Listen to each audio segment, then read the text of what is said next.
नमस्कार, स्वागत है आपका एक बार फिर से P3 positive progressive path classes में। आई होप आप सभी लोग स्वस्थ होंगे और आपकी पढ़ाई बहुत अच्छी चल रही होगी। उत्तराखंड के इतिहास पे हमने चंद वंश पूरा कर लिया था, परमार वंश पूरा कर लिया था। आज हम स्टार्ट करेंगे क्योंकि चंद और पवार के बाद पूरे उत्तराखंड में गोरखा आ गए थे। तो आज हम देखेंगे उत्तराखंड में गोरखा शासन।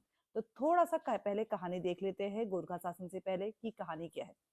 देखिए, चंद वंश में जब हमारे पास है लास्ट राजा था महेंद्र चंद्र। ध्यान रखिएगा, जब हमारे पास से गोरखा आए थे तो उसमें चंद वंश का अंतिम शासक था महेंद्र चंद्र। और जो परमार वंश है यानी कि जो पवार वंश है उसका जो आपके पास से अंतिम शासक था वो था प्रद्युम्न शाह।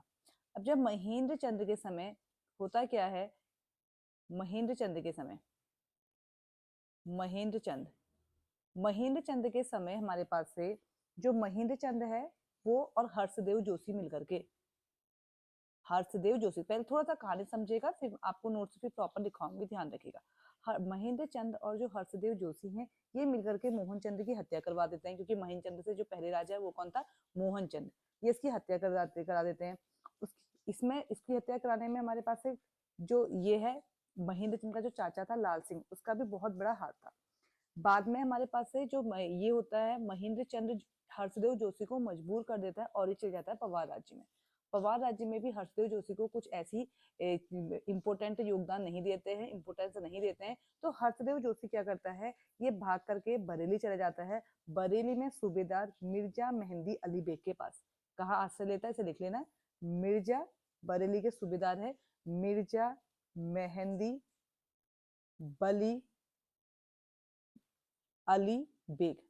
ठीक है, हर्षदेव जोशी वहां से भी चल जाता है, पवार में से कोई इंपोर्टेंस नहीं मिलती है तो ये भाग करके चल जाता है कहाँ, बरेली में। बरेली के सूबेदार में इसे मिर्जा मेहंदी अली बेग के वहां आश्रय मिलता है, यानी कि वहां आश्रय लेता है। और हर्षदेव जोशी की इच्छा अभी खत्म नहीं हुई है, उसकी इच्छा अभी भी है चंद्र राज्य को जीतने की। तो ऐसे में इसकी सहायता करने आता है गोरखा सेनापति रण बहादुर शाह। गोरखा सेनापति नहीं है, वैसे राजा ही है, गोरखा राजा रण बहादुर शाह। अब ये रण बहादुर शाह कौन है, तो थोड़ा सा देखिए। रण बहादुर शाह, रण बहादुर शाह यानी कि ये है तो गोरखा का। अब जो गोरखा है वो कहाँ से संबंधित है, नेपाल से संबंधित है। और इनकी जो बनावट है वो थोड़ी बहुत कैसी थी, हमारे पास से शारीरिक बनावट जो थी वो थी किरातों से मिलती जुलती। ठीक है, जब गोरखा राज्य का उद्भव होता है नेपाल में, तो नेपाल छोटे मोटे बहुत सारे राज्यों से मिलकर बना होता है। और इसी में एक राज्य होता है जिसमें राजा नर भूपाल सिंह राज्य कर रहा होता है। नर भूपाल शाह राज्य कर रहा होता है, मैंने सॉरी सिंह बोल दिया था। राजा नर भूपाल शाह राज कर रहा होता है और ये बहुत महत्वाकांक्षी राजा है, ये अपने राज्य का विस्तार करना चाहता है। तो इसे तो सफलता नहीं मिलती है। इसके बाद इसका बेटा राजा बनता है पृथ्वी नारायण। पृथ्वी नारायण ये एक वीर योद्धा था, इसने अपनी पिता की इच्छा को पूरा करने के लिए बहुत सारा प्रयास किया और इसने राज किया है 1743 से 1775 तक। और इस टाइम में इसने अपना जो गोरखा राज्य है उसको बहुत ज्यादा, उसकी जो सेना है उसे बहुत सफल बनाया था। ठीक है, अब इसकी मृत्यु के बाद जो राजा बनता है वो बनता था प्रताप शाह, इसका पुत्र प्रताप शाह, लेकिन वो बहुत टाइम तक राजा नहीं बनता है। और उसकी मृत्यु के पश्चात जो राजा बनता है वो बनता है रण बहादुर शाह। ठीक है, तो चलिए नोट करते हैं। देखिए, आज हेडिंग लिखिएगा, थोड़ा सा आपको कहानी समझ में आ गई होगी। यानी कि पहले जो यही जो रण बहादुर शाह है ये हमारे पास से किसकी, हर्षदेव जोशी क्या करता है, इससे सहायता लेता है। ये बोलता है ठीक है हम क्या करेंगे, तेरी सहायता करेंगे। और यही रण बहादुर शाह अपने सेनापतियों को भेजता है, 4 सेनापति को, और हमला करता है, आक्रमण करता है महेंद्र चंद्र के यहाँ। और महेंद्र चंद्र और उसके चाचा लाल सिंह को यहाँ से भाग करके जाना पड़ता है। ये बात है सन 1790 की। ठीक है, और इसके बाद से 1791 में ये चले जाते हैं गढ़वाल में, और गढ़वाल में उस समय राज था प्रद्युम्न शाह का। तो चलिए थोड़ा सा नोट करते हैं, हेडिंग लिखिएगा उत्तराखंड में गोरखा शासन। लिखिएगा गोरखा, पहले तो आपको पता होना चाहिए गोरखा है कहाँ के। लिखिएगा गोरखा नेपाल देश से संबंधित थे। ये कद छोटे हष्ट पुष्ट शरीर, लड़ाकू व साहसी थे। इनकी बनावट किरातों से मिलती जुलती है, ये इंपोर्टेंट लाइन है। इनकी बनावट किरातों से मिलती जुलती है। गोरखा राज्य के उद्भव से पूर्व नेपाल अनेक छोटे छोटे राज्यों में विभक्त था। इन्हीं राज्यों में से एक छोटे से राज्य में राजा नर भूपाल शाह भी राज्य करता था। ठीक है, चाहे तो आप स्क्रीनशॉट ले लीजिएगा अपने मोबाइल वगैरह में जिसमें देख रहे हैं, और वैसे तो मैं आपसे ये कहना चाहूंगी अच्छे से नोट्स बनाइएगा। ठीक है, इसने अपने राज्य का विस्तार करना चाहा पर सफलता नहीं मिली। इसके पश्चात इसका बेटा पृथ्वी नारायण राजा बना। इसने 1743 से 1775 तक राज्य का विस्तार किया, यानी कि गोरखा राज्य का विस्तार किया। इसके पश्चात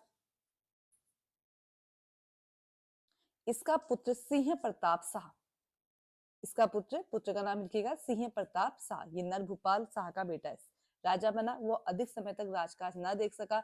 उसकी मृत्यु के पश्चात 1778 में रण बहादुर शाह राजा बना।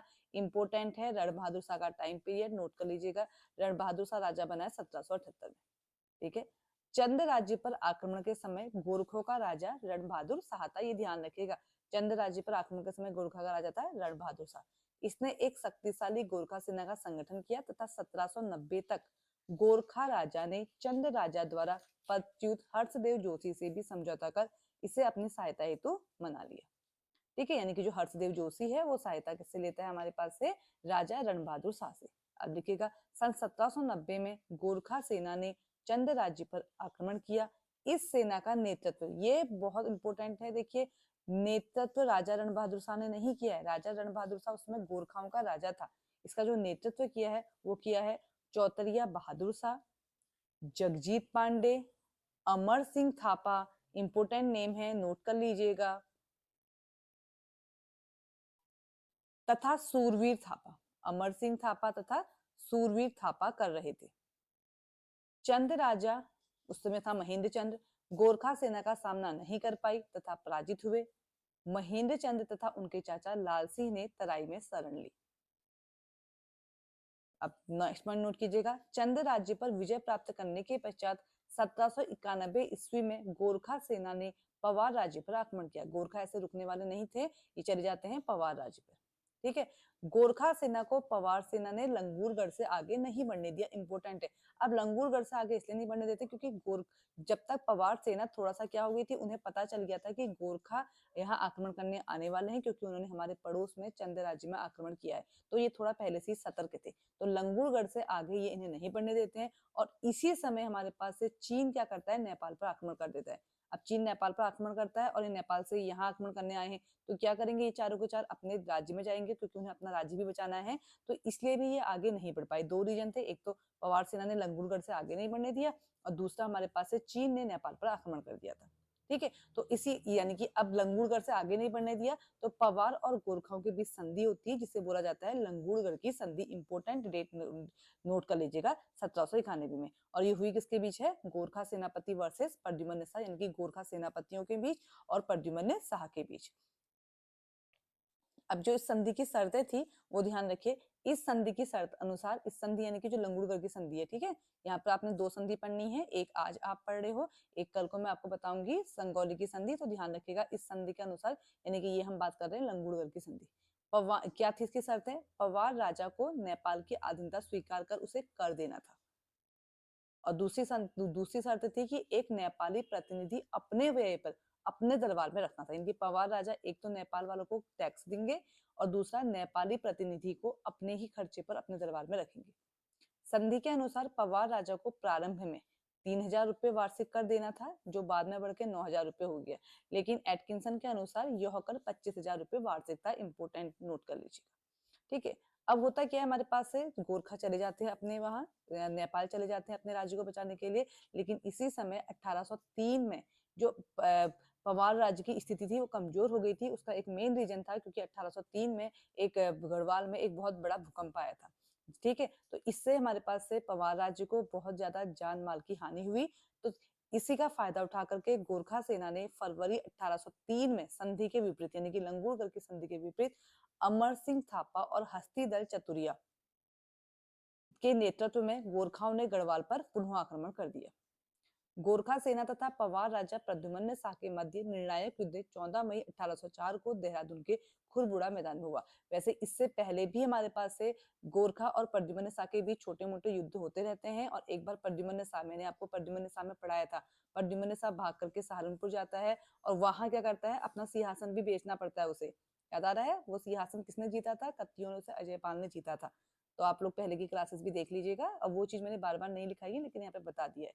प्रद्युम्न निषाद सहारनपुर जाता है और अपना जो सिंहासन है वो भी बेचता है, और वो सिंहासन अजयपाल ने कत्यूनियों से छीना था।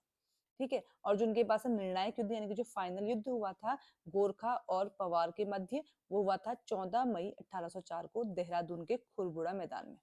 और पवार राजा यहाँ पर शहीद हो गए थे। ये ध्यान रखना, पवार राजा प्रद्युम्न शाह तो शहीद हो गए थे, लेकिन जब इसने महेंद्र चंद्र के साथ, चंद्र राज्य के जो अंतिम राजा थे महेंद्र चंद्र के वहां आक्रमण किया था, तो महेंद्र चंद्र भागे थे, शहीद नहीं हुए थे, ध्यान रखिएगा। ठीक है, यहाँ पर पवार राजा शहीद हो गए थे। इस प्रकार कुमाऊं और गढ़वाल क्षेत्र पर गोरखाओं का आधिपत्य हो गया। ठीक है, इनका जो राज्य है अब कुछ टाइम तक हमारे पास से 1814-15 तक कौन चलेंगे, गोरखा चलेंगे। इनका राज्य उत्तराखंड में आज भी घृणा से गोरखियाल नाम से जाना जाता है, क्योंकि यानी कि गोरखाओं को उत्तराखंड वालों ने पसंद नहीं किया, क्योंकि इनके जो हमारे पास से नियम थे वो बहुत सख्त थे, और ये राज्य की जनता पर बहुत ज्यादा और बहुत बुरे तरीके से टैक्स भी लगाते थे। ठीक है, इसलिए इनको पसंद नहीं किया जाता था, तो ये शब्द घृणा से बोला जाता है गोरखियाल। गोरखा राज्य पूर्ण रूप से एक सैनिक प्रशासन था। तो थोड़ा सा अब गोरखा के बारे में और देख लेते हैं। वैसे मैं गोरखा का एक पार्ट और लेके आऊंगी, आज ही भाग एक ही है। ठीक है, अब हमारे पास आता है गोरखा प्रशासक। जो इम्पोर्टेंट गोरखा प्रशासक है वो हम देख लेते हैं। पहला नाम आता है सुब्बा जोगामल। सुब्बा जोगामल कुमाऊं में पहला गोरखा प्रशासक था, सुब्बा जोगामल। ये बहुत बार पेपर में पूछा भी गया है। आप लोग प्रीवियस ईयर के जो क्वेश्चन है यूके पीसीएस या यूके ट्रिपल एससी द्वारा कराए गए उन्हें देखिएगा तो आपको मिल जाएंगे। उत्तराखंड में पहला गोरखा शासक कौन था, सुब्बा जोगामल, जिसने कि 1791 से 92 में राज किया था। इसने पहला भूमि बंदोबस्त किया। ठीक है, और इसने 20 नाली जमीन पर 1 रुपया टैक्स लगाया, यानी कि जिसके पास 20 नाली जमीन होगी वो 1 रुपया क्या देगा, टैक्स के रूप में गोरखाओं को देगा। और घुरही पिछही के नाम से सालाना 2 रुपए प्रति मवा से ठहराई गई। ये भी एक तरीके से कर ही था। एक नाम आता है काजी नरसाही का। काजी नरसाही 1793 में प्रशासक बने, यानी कि सुब्बा जोगामल के बाद जो बने हैं वो बने हैं काजी नरसाही। और उसके बाद आता है बमशाह और रुद्रवीर। ये 1797 में बमशाह और रुद्रवीर शाह को प्रशासक बनाया गया। ठीक, अब थोड़ा सा इनकी जो हमारे पास है न्याय प्रणाली है गोरखाओं की, और गोरखाओं ने जो टैक्स लगाए हैं ये हम देखेंगे भाग 2 में। और उसके बाद से गोरखा के बाद हमारे पास से अंग्रेज आते हैं, ब्रिटिशर्स आते हैं। तो ब्रिटिशर्स और गोरखाओं के मध्य जो संधि हुई वो हम देखेंगे भाग 2 में। तो गोरखा प्रशासन आज हमने भाग 1 पढ़ लिया है, कल को उसकी भाग 2 की क्लास आएगी, तो आप इसे भी देखिएगा, इसके बाद आने वाली क्लास को भी देखिएगा। आई होप आपको क्लास समझ में आई होगी। ध्यान रखिएगा, इससे बहुत सारे क्वेश्चन बनते हैं कि राजा रणबहादुर शाह नहीं आया था लड़ने के लिए हमारे पास से उसका सेनापति आए थे, ये ध्यान रखिए। ठीक है, ये आपको यहाँ पे लिखाए गए हैं, प्रॉपर नोट्स बनाइएगा। तो मिलते हैं नेक्स्ट क्लास में। आई होप आपको क्लास समझ में आई होगी, अच्छी लगी होगी। तो प्लीज ज्यादा से ज्यादा मेरे चैनल को शेयर कीजिए, सब्सक्राइब कीजिए। मेरे साथ बने रहने के लिए धन्यवाद।